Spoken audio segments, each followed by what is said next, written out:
MCD bill संसद ਦੇ ਵਿੱਚ ਪੇਸ਼ ਕਰ ਦਿੱਤਾ ਗਿਆ। ਤਿੰਨੋਂ ਨਗਰ ਨਿਗਮ ਦੇ ਰਲੇਵੇਂ ਦਾ ਇਹ ਬਿੱਲ ਪੇਸ਼ ਕੀਤਾ ਗਿਆ। ਲੋਕ ਸਭਾ ਤੋਂ ਅਮਿਤ ਸ਼ਾਹ ਇਸ समय ਲਾਈਵ ने देश के गृह मंत्री सुनते हैं की कुछ कह रहे हैं। ढेर सारी ऐसी परिस्थितियां खड़ी होती है कि जो लोग चुनकर आते हैं उनको निगम चलाने में बड़ी तकलीफ होती है और मैं निश्चित रूप से कहना चाहता हूं, जिम्मेदारी के साथ भी कहना चाहता हूं, क्योंकि मुझे मालूम है विपक्ष के मेरे मित्र इस पर सवाल भी उठाएंगे, मुझे पूछेंगे भी, बाद में मुझे जवाब भी देना है, मगर निश्चित रूप से जिम्मेदारी के साथ कहना चाहता हूं कि दिल्ली सरकार यहां पर स्टेप मदर एटीट्यूड के साथ ये नगर निगमों के साथ व्यवहार कर रही है। एक सौतेली मां जैसा व्यवहार हो रहा है और इसके कारण ये सारे नगर निगम अपनी ड्यूटियों का, अपने दायित्वों का निर्वहन करने के लिए अपने आप को पर्याप्त संसाधनों से लैस नहीं पा रहे।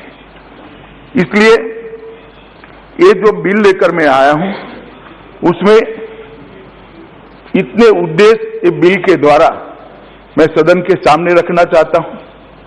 जो 3 नगर निगम है इसको एक कर फिर से एक बार दिल्ली नगर निगम एक बनाया जाए।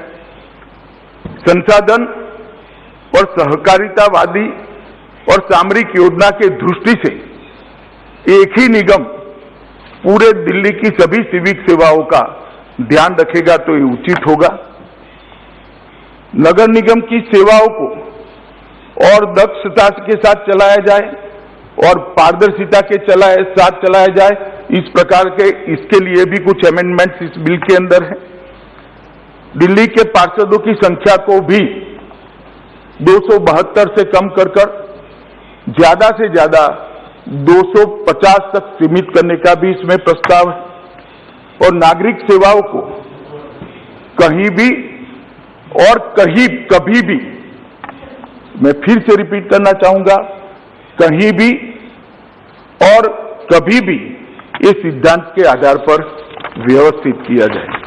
माननीय अध्यक्ष जी, जब मेरे साथी मंत्री बिल को सदन में रखे तब मेरे विपक्ष के मित्रों ने कुछ आपत्तियां उठाई थी। कुछ तो संवैधानिक आपत्तियां थी, कुछ राजनीतिक उद्देश्यों के लिए उनकी टिप्पणियां थी। उसको मैंने बारीकी से पढ़ा है।